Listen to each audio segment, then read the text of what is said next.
Okay. All right. So what we speculated before was that the Spurs were going to go after a point guard regardless, because we all know that Trey Jones, that's not necessarily the real deal, right?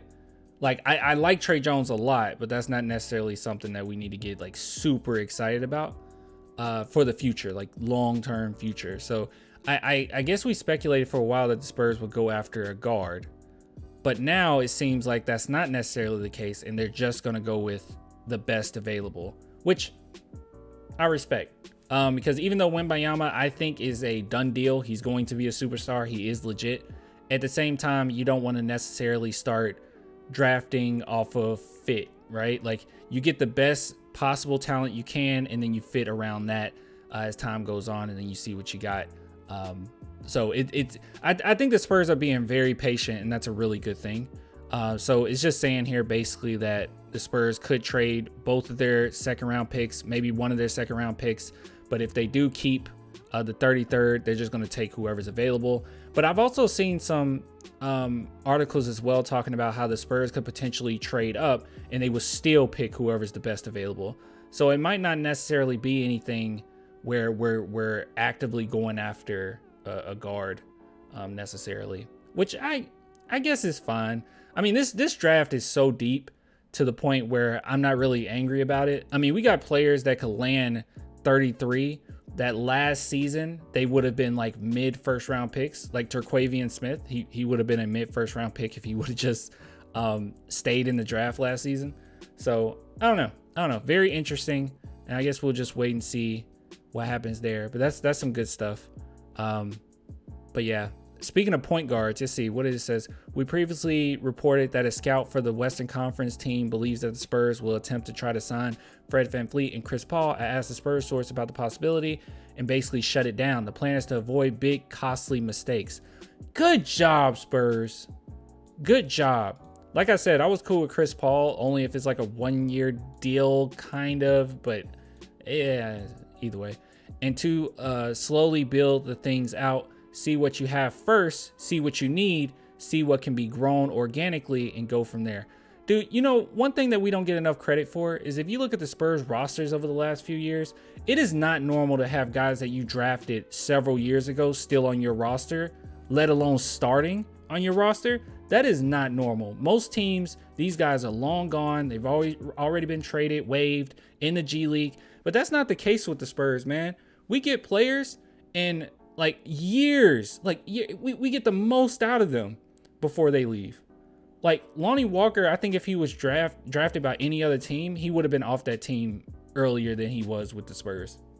That's just my thought on it. But gosh, I love the Spurs, dude. Great organization.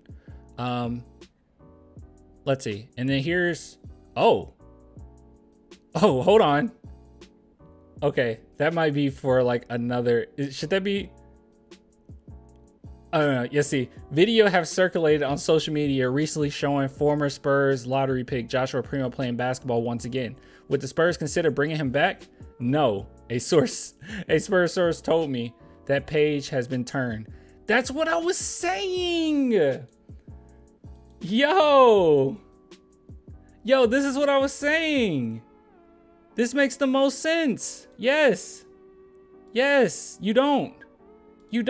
It's like similar to this, right? Like I saw some people, I saw so many idiotic comments, dude. Oh my God, so many stupid comments after I commented on the Primo thing, okay? Let me just try to break it down the best I can, okay? I said he deserves a second shot only because I believe everyone deserves rehabilitation and a second shot in life. Doesn't necessarily mean that he deserves a spot in the NBA or anything like that. I'm not saying any of that. But what I am saying is he deserves a second shot in life. He doesn't necessarily deserve a second shot in the NBA or with the Spurs. I definitely don't think he deserves a second shot with the Spurs. I would not give him a second shot. For what? Because he's talented? Like that's where our morality lands? That's absolutely insane. It would be like if you have a Walmart employee, all right, he's a cashier at a Walmart, and he's accused of sexually assaulting his coworkers, blah, blah, blah, right? And that comes out. and you get rid of him. Why would I then say, you know what? It's been some time. He deserves a second shot at that same Walmart with those same employees. What? Why would you do that? What kind of precedent does that set? Okay. That doesn't mean he doesn't deserve to be a cashier ever again in his entire life. That doesn't mean that he doesn't, one day he could work at a Home Depot as a cashier, or a Kroger as a cashier, or, you know, that it doesn't mean that. It just means he shouldn't be at that specific Walmart that he committed the crime at, right? Like the trust is gone. It's annihilated, right? And you don't want that type of like unwarranted attention. It's just silly. You don't do that. You don't bring them right back to the same place that it happened. Sorry, it wasn't a sexual. I'm sorry. Yeah, sorry. Kobe got away with, dude. Well, I don't know what your point is. I can't really elaborate. Yeah, I don't know what your point is. I can't elaborate if I don't know what your point is. But I will say this, okay? When we try to compare this with the Kobe situation, can I say this? I think this is very strange, because I've seen some people say, well, what about Kobe? Kobe got a second shot.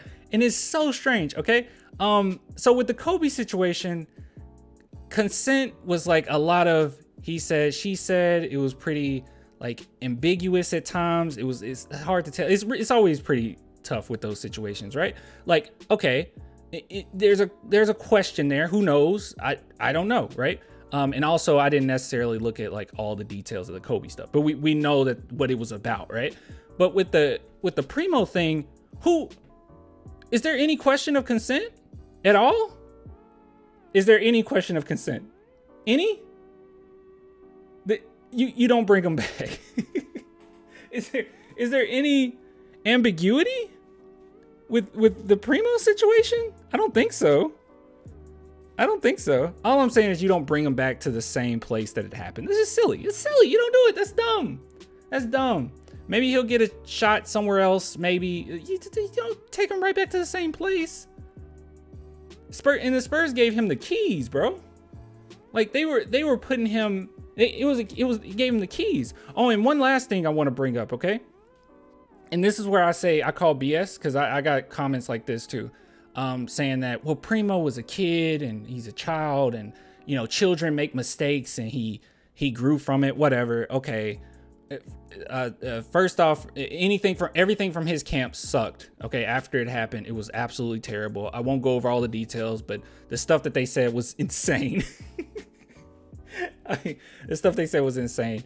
But also, Primo was very mature. Okay, Primo was very mature.